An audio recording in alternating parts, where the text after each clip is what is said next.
Hi everyone, this is Jennifer Cudjoe and this is Player's Perspective. Hi, I'm Norshie and this is Player Perspective. Hi, this is Philip Asewe and this is the Player's Perspective. Hi, I'm Anthony Baffoe and yes, this is the Player's Perspective inside PFAG TV. And today we have, yes, they're really queens. We call them the gallant queens. They came home with the bronze medal. They did so well. And I think the entire nation was behind them. And personally, I've become a fan since quite a while. But I'm really happy that we have the queens with it. Yes. Madame Jennifer Cudjoe, Madame Nina Norshie, and of course, our player relations manager, Philip Asewe. You're very welcome. And I have to stand up. And I have to salute you. Really, for doing so well. Really, we are proud of you. And at the same time, I'm a bit disappointed because they didn't come with the bronze medal. I just wanted to feel it myself, you know. But once again, congratulations. And as I mentioned early on, I've been talking a lot with you. And I know how motivated you were going there, how motivated you are even in front of or before every game. So coming back with the bronze medal, you're happy, right? Yeah, of course. It's a big achievement, you know, for Ghana, my first award, so yeah. It's good. Yeah, and how, let me say, was the entire experience? What would you say really stood out? Before I dive in more, I think they really took good care of you. I think the preparations went quite well. And I know that Mr. Alex Asante was even with you. For him being with you, that means the GFA also meant business to give you really the best preparation. And I think after you also delivered.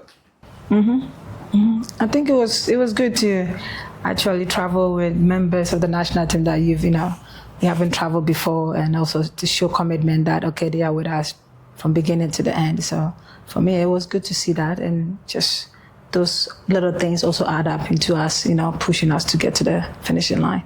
Did you feel the same, Nina? Yeah, it was great. Like the preparation that made us get there, you know, the medal, the third place, like it was actually amazing. How was the overall experience getting to Morocco? I think it's a beautiful country. And, you know, they're going to have a lot of tournaments. The male WAFCON is going to be there. The under-17 female World Cup for the next 5 years. Then also the World Cup together with Spain and Portugal. How did you really cherish the infrastructure, the training conditions, etc.? I think they really have a great infrastructure. Like they really have a nice place that you can practice with, like anything. They have everything. Everybody needs to become a better player in future. Like they got everything. So none of you has signed a contract with Morocco? I mean, they're still coming up in terms of their league. You know what I mean? It takes time, but like Nina said, they've done an amazing job the last few years to put their country up in the map and having what it takes to build a good, you know, a great talent, and to even host the World Cup and stuff. That's a big achievement, because what we went and we saw is just how you want every level of professionalism in every country to be. And I think they're on the right path, and hopefully that can push every other countries in Africa to take a step. I remember, I don't know which player it was, but one of your colleagues, she mentioned that before we only used to go to come for 1 week and we'll beat Morocco. Now it has changed. I mean, yeah, it used to be like that, but the women's game is changing. Yeah, football is growing, so everybody's putting in everything to get there. So it was good to have more training camp, even though, you know, you get tired of people, but it was good to get a long training camp, get used to everybody, and it actually helped us, getting used to the weather, and you could see we were just like good with the weather and everything. So how you said sometimes you were getting tired of people, it's normal, but when you are bored, what do? I know you dance a lot, so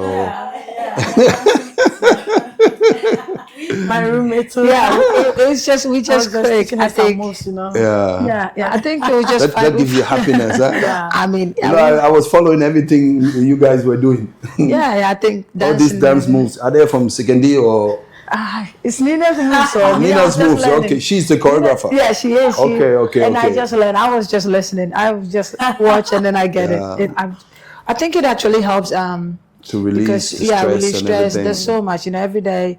It's like you're eating the same food every day. It's not bad to spend time. It's good. But we have some games in the camp, like Ludo or Warren, Spine, those kind of things. PlayStation as well? Yeah, so it was really nice. But music was our thing. Music is, music is everything. So Philip, you were not in the country at that time. You were in the States. Yeah. Did you follow everything?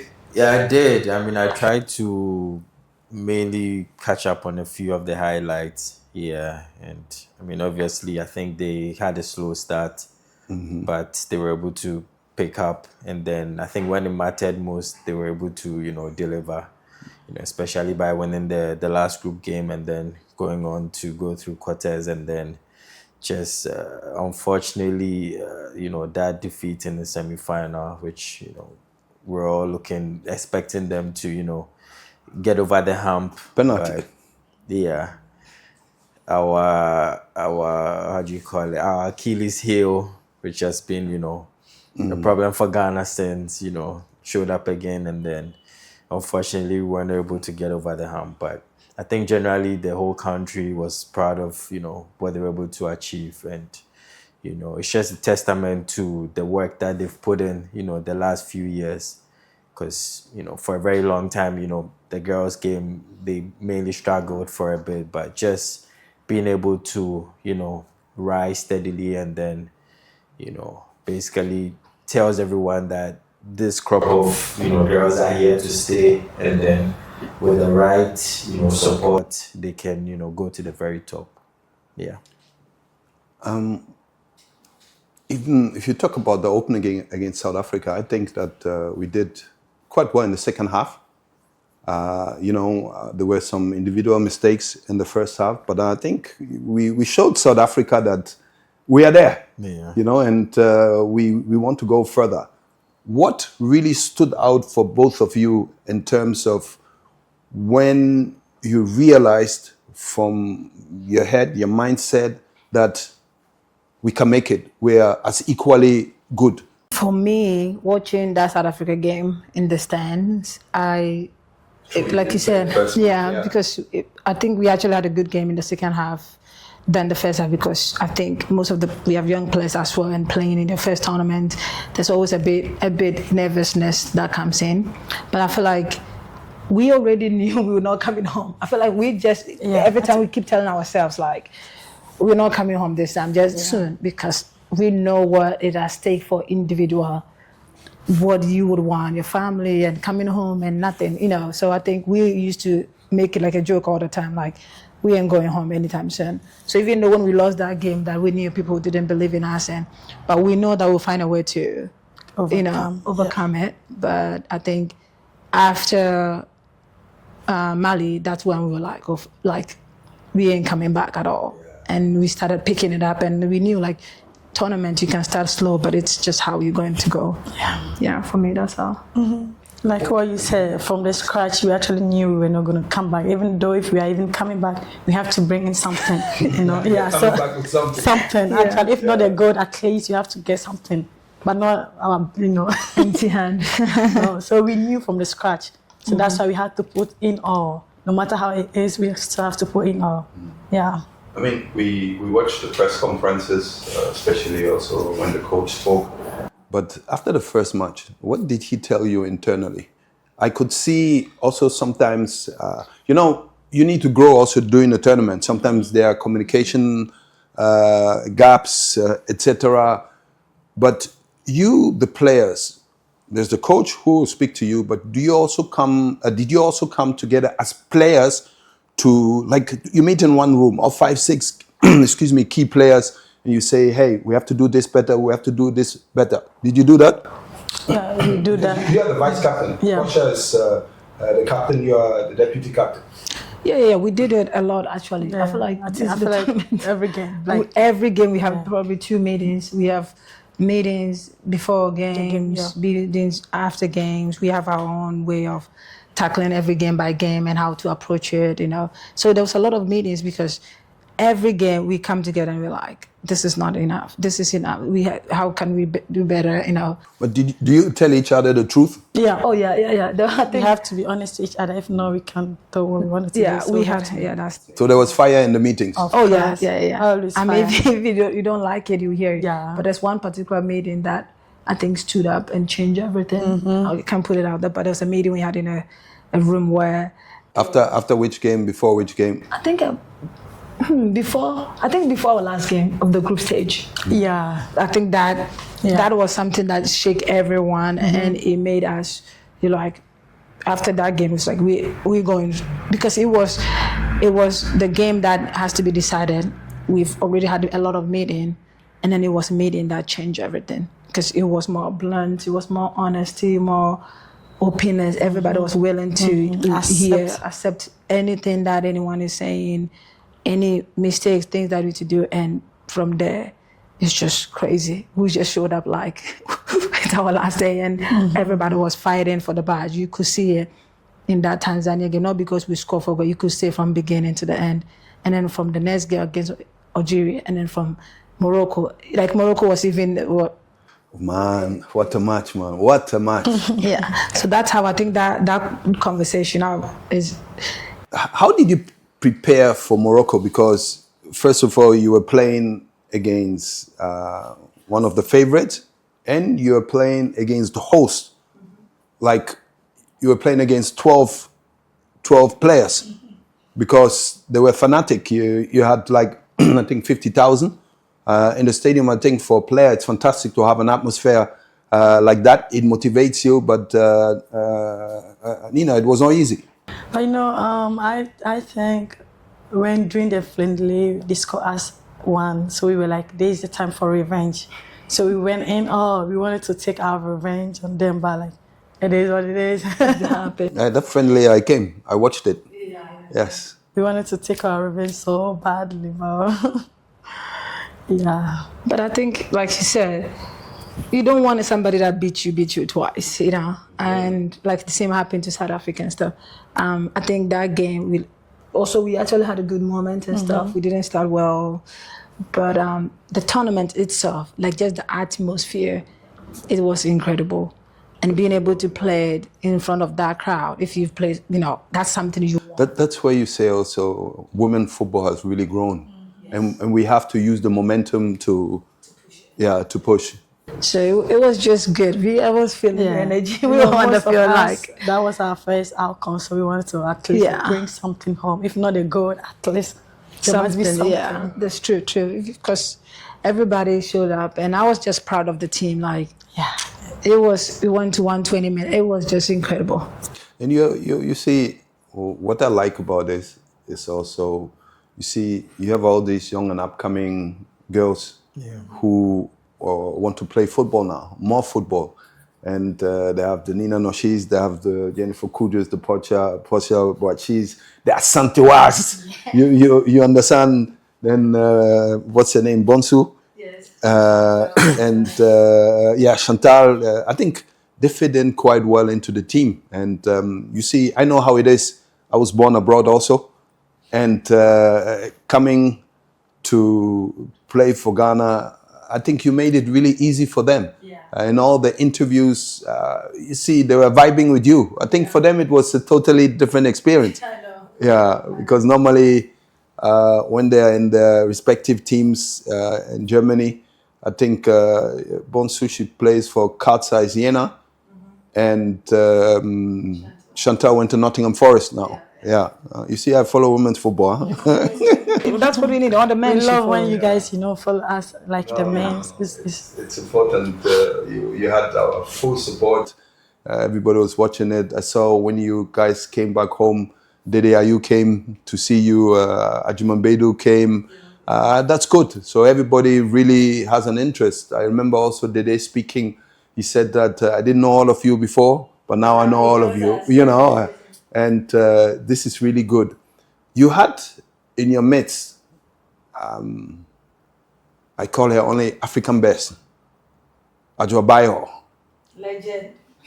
And hey, this Adwobayo footballer, Walai. How important was she to be part of the team, I would say? I think her presence makes everybody, like even the young players that they don't know, you see her and then it's like a reminder of, you know, what it is. And I think it was good to have her, even though she's a very quiet person. True. But when she has the time, she has one-on-one conversation with people and stuff like that. Yeah. Nice. But I think that's more of this that we need. The players that Adwobayo.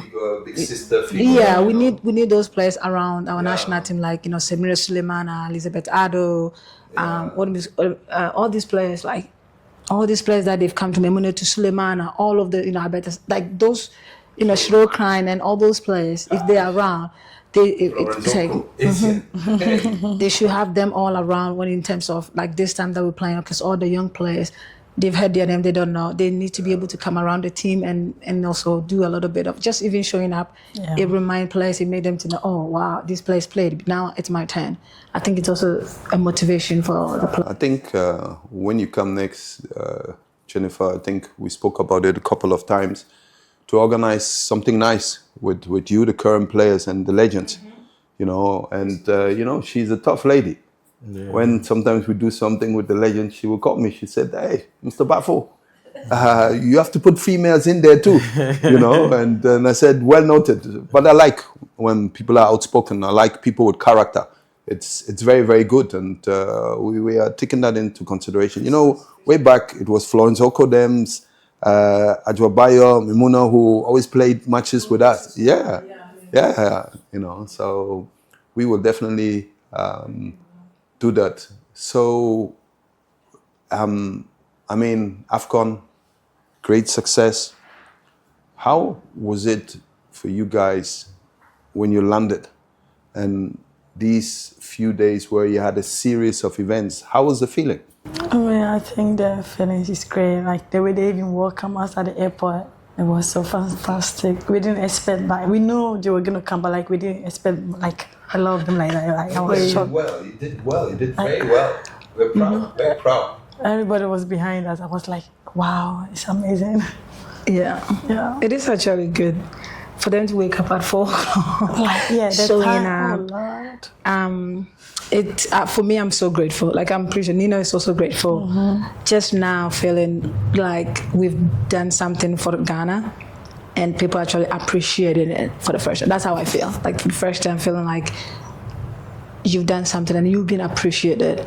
And it makes you want to even do more. It makes you want to do, even go beyond, be like, you want to do things. So when now we walk on the street, then it's like, it's crazy. Okay. Even I take Uber and a boat, and then people just like giving me details of everything. And I'm like, damn. No. You see, this is what I tell a lot of players, but also a lot of players who were born abroad. WAFCON is special. You see, now you guys, people will always think about Morocco 2024. You understand? I'm an old man, but people still talk about Senegal 92. You understand? Yeah. They attribute you to certain tournaments. Yeah. You see, and this is something you have for life. I always tell people that up to today, when I hear the Ghana national anthem, I have goosebumps. You see, and when you're down there, that means you're doing something special for the nation. And I believe this is really, it's a priority. Out of how many millions, you are the chosen one. And then talking about a series of events, even Her Excellency, the Vice President, I think she was there when you had visit your dinner and everything. And I mean, it's fantastic. Yeah. Right? It's and I saw you in different events as well. even in the last, I think MTN, who now also. Oh, they were sponsor. It's actually good. I'm saying that one time. It's good. It's good. It's good. Actually, like the first time MTN is sponsoring women, which I feel like I've advocated we should have more. But hopefully, other companies will show up for Black Queens and then all the national team, the princesses, 17s. And don't forget, you came back from the WAFCON. You did well, and now we have 2 matches with the male team to qualify for the World Cup.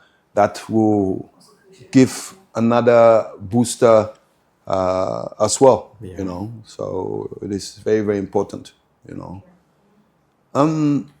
You see, a lot of people don't know that Jennifer comes from a football family. You know, her elder sister played for the national team, but then also Matthew Cudjoe is it's like a little distance family, yeah. But I have a younger brother. Who's with Cudjoe Samoa? Smart Academy. Yeah, exactly, and he's doing very, very well. Yes, you know, I think he plays position 2, right? He plays like a midfield outside back. Yeah, he can play 2, 7, 8, everywhere. Everywhere. Yeah. You know, and You should look. Everybody go watch him, my brother. No, Cudjoe Samoa. He told me already. You know, Cudjoe was one of our. I don't know. Legend. Hey, what a player, Asabobo. So my sister, you know, so I think he's doing quite well. I saw him in a match. I think some few scouts were there, and I had a look at him. You know, it's not bad, and he likes going forward, moving forward. He's quick. Yeah, he's fast. It's all in the genes. You know, I mean, my sister. You know, people. I think sometimes I was telling her, young players, they don't even know my sister's side. Yeah, so Elizabeth Cudjoe, one of the best in Ghana. You know, what is very important also to pass the history on.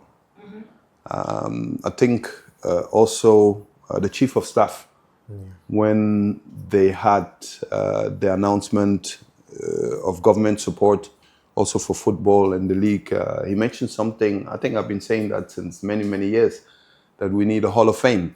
Yes. You know, a football or sports museum. And this is where you pass the legacy on. Yeah. When you go to Ajax, for instance, just an example, he's somebody who loves memorabilia, you know, a lot. You go to the loo. You see, you have the loo for the young ones and for the bigger ones. But over there, you see Johan Cruyff. Johan Cruyff played in the 70s. He was one of the greatest coaches, but his name is there forever.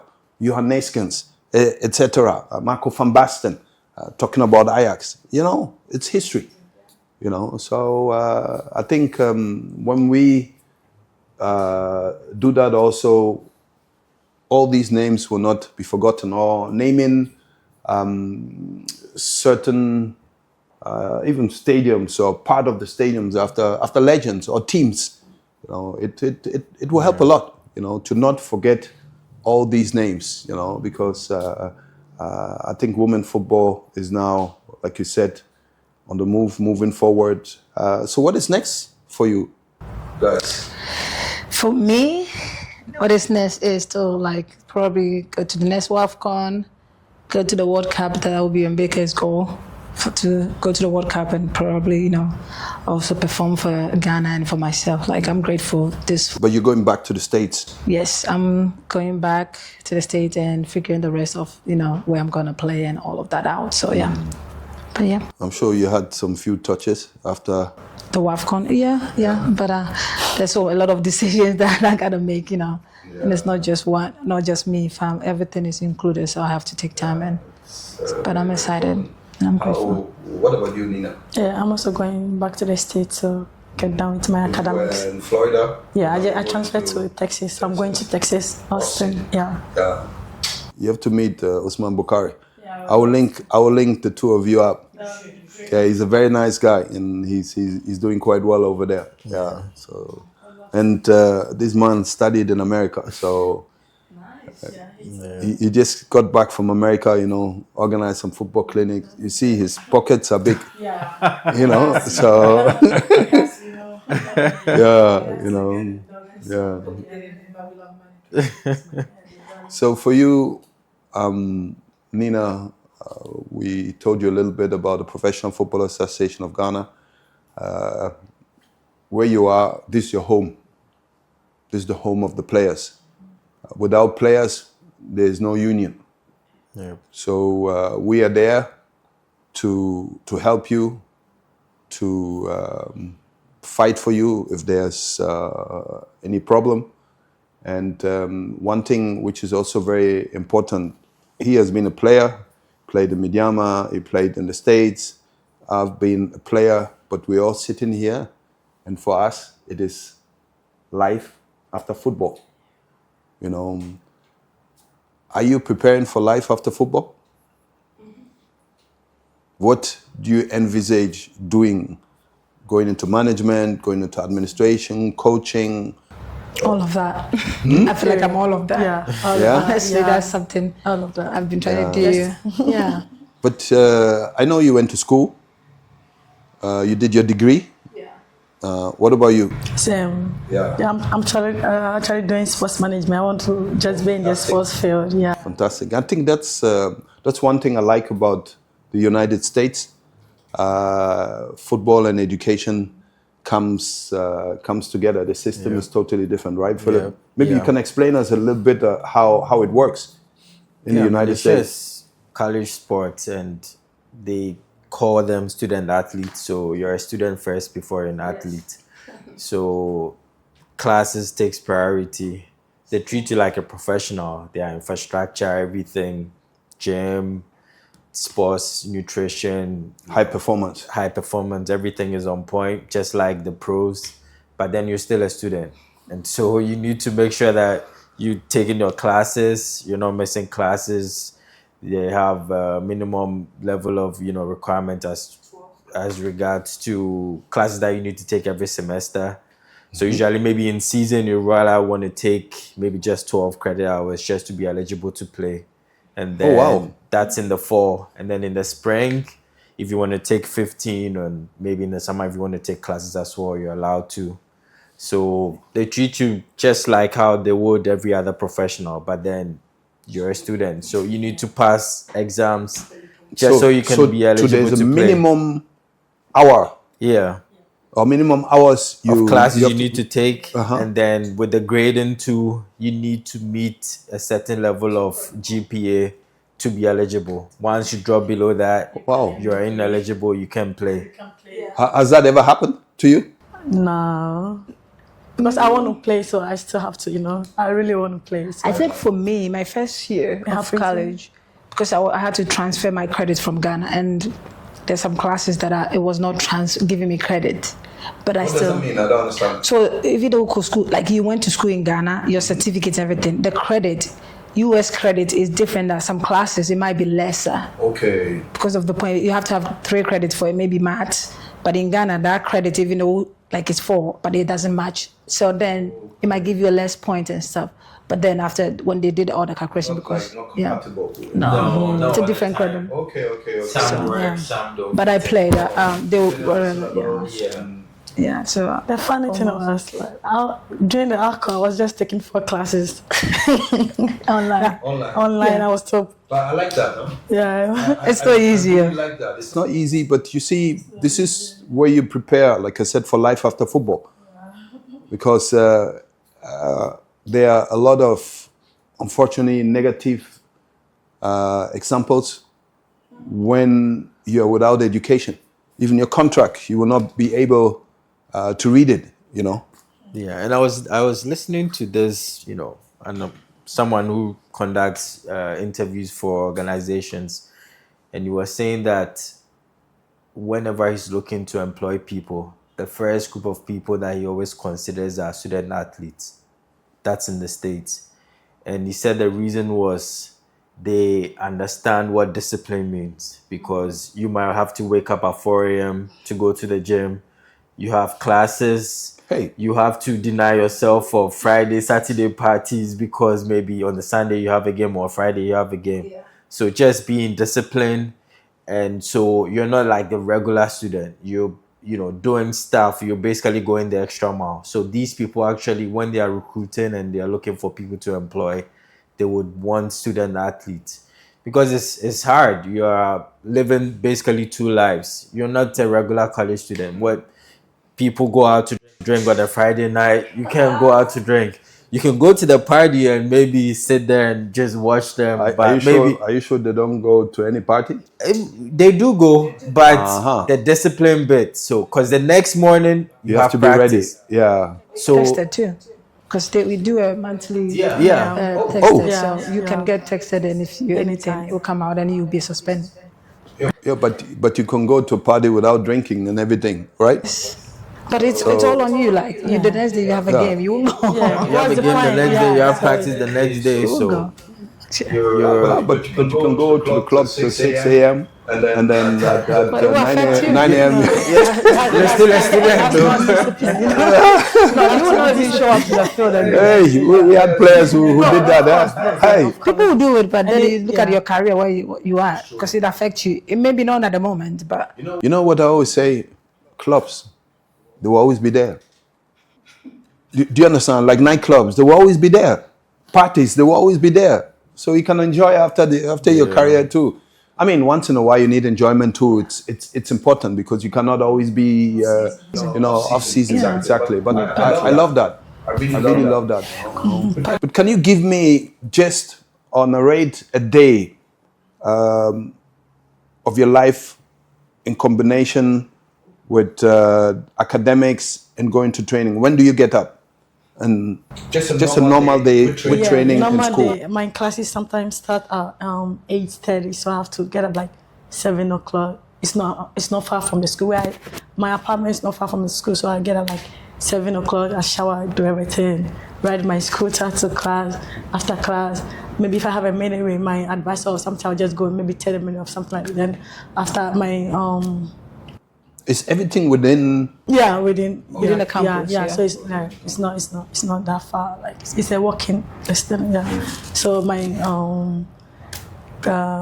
practice start at 3, but you have to be there like 2:30 and something like that. You have to, if you have some anything stretching and stuff like that. So I'll be there like 2:30, and then from practice we have a meeting, and then from meeting like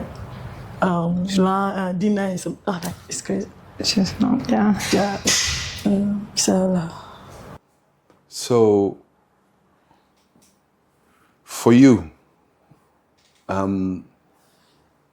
seeing all this, having been a professional footballer, let me say professional athlete, having the academics and football, when you're out there, far away from your home, what do you miss the most? I'm not gonna lie. At first, the food, but like you can still get the food. People. So what is your favorite food? I love kenke with shito and then with the onions. Fresh fish, sardine. No, don't sardine. Fish, kenna. The guy will say kenna with the sabola and the.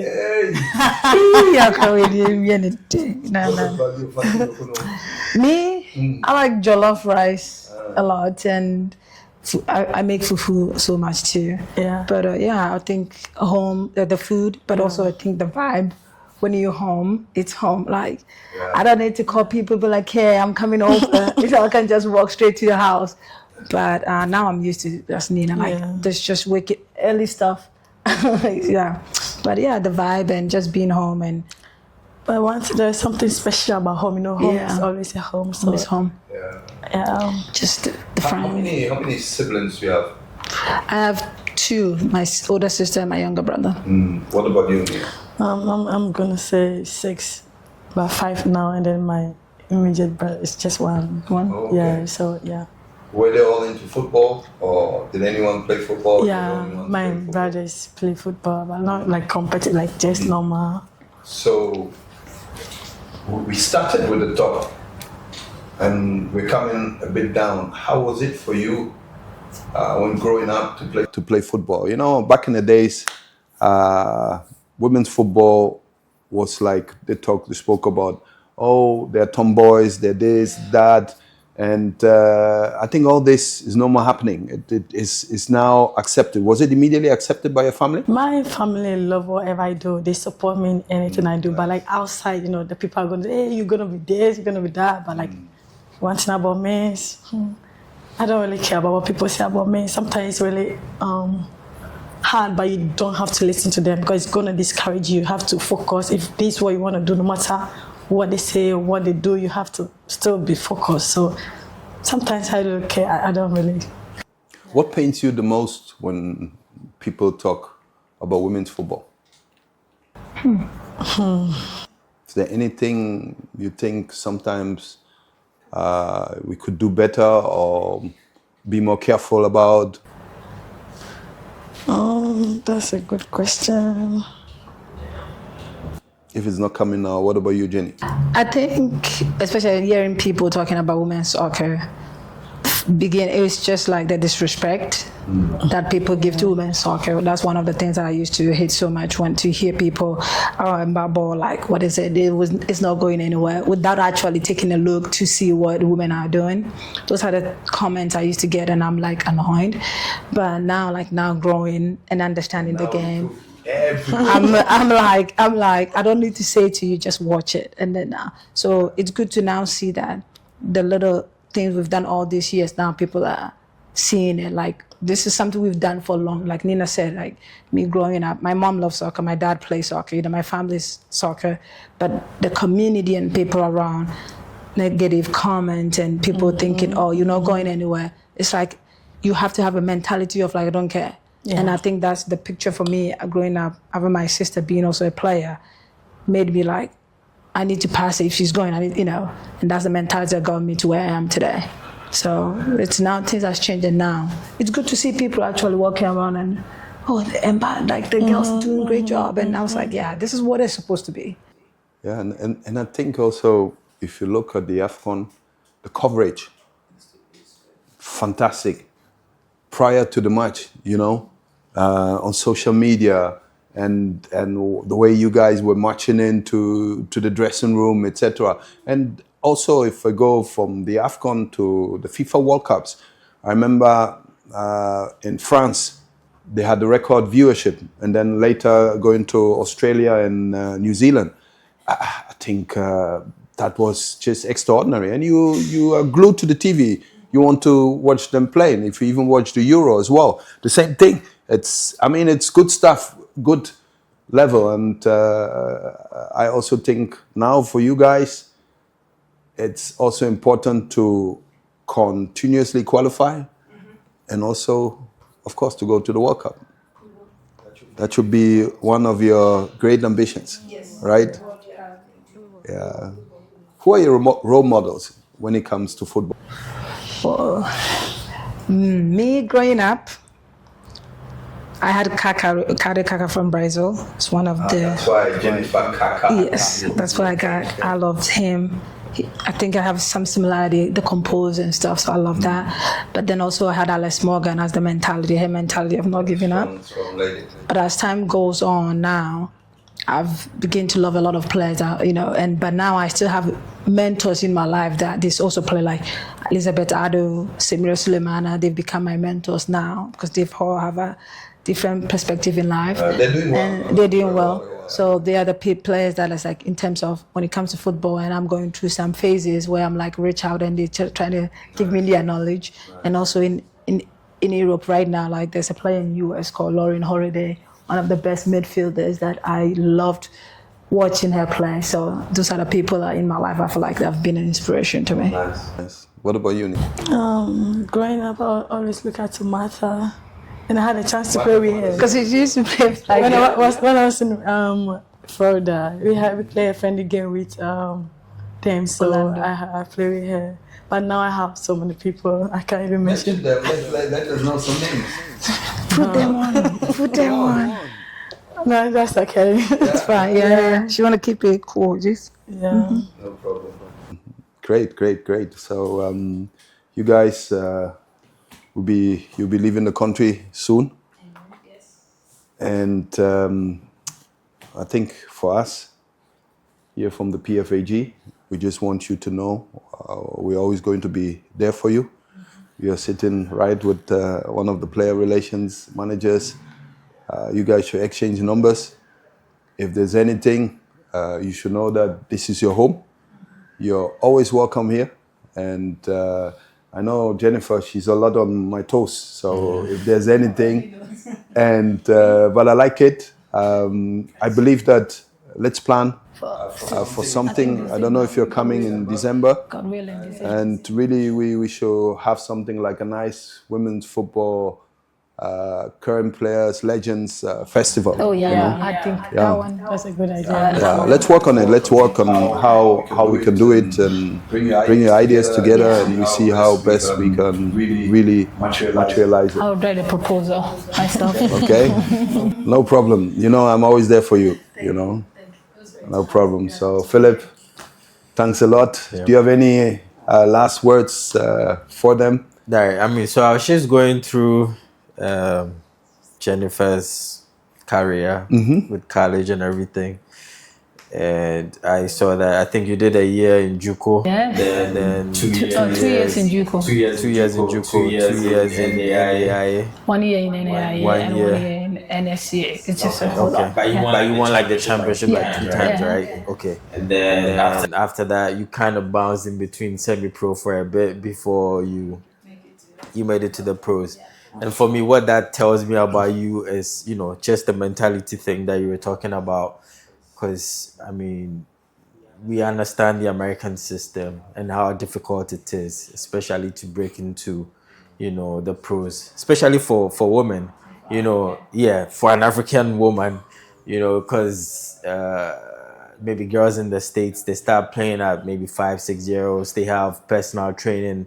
Even around those times, they have so many contact hours, you know, even before they get to college.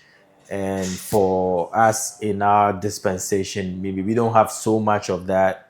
And it will definitely have to take a lot of, you know, being tough mentally to get to where you are at the moment. And so for me, what that tells me about you, it's somebody who is a fighter and just someone who has that mentality of never giving up and then, you know, always, you know, fighting to the end. And so this is just a testament to the work that you've put in. And, you know, I wish you continued success. We'll be rooting for you guys as well as Nina. Hopefully next year I'll be in Austin and, you know, definitely try and make time and then, you know, come look for you. So it's been great just catching up and then, you know, knowing you guys in person for a bit. Thank you. Thank you for having us. Yeah. Maybe a last question. Your spell in Norshie, how was it? Oh, Norshie was one of the best experiences I had in my career. The soccer community over there is incredible. Just learning so much. It actually added so much into my game, the understanding of games and stuff. So The connection to Right to Dream, it was amazing. Tom Brennan. I'm always gonna say good stuff because I had a So Mike Layson over there. yeah. We used to train together, and then I'll try to kick him and stuff. But Fantastic guy, huh? he's very good. Very down to earth. Yeah, he's very nice. World-class player, Yeah. really. He actually helped a lot. He was helping the women's team a lot of the time. So I had a great time there, and I will always cherish those moments. Good, that's it. Thank you. Ladies. Philip, thanks a lot. That's it. We had another episode of The Players Perspective with Nina Norshie and Jennifer Cudjoe and Mr. Philip. All right. With them and for them.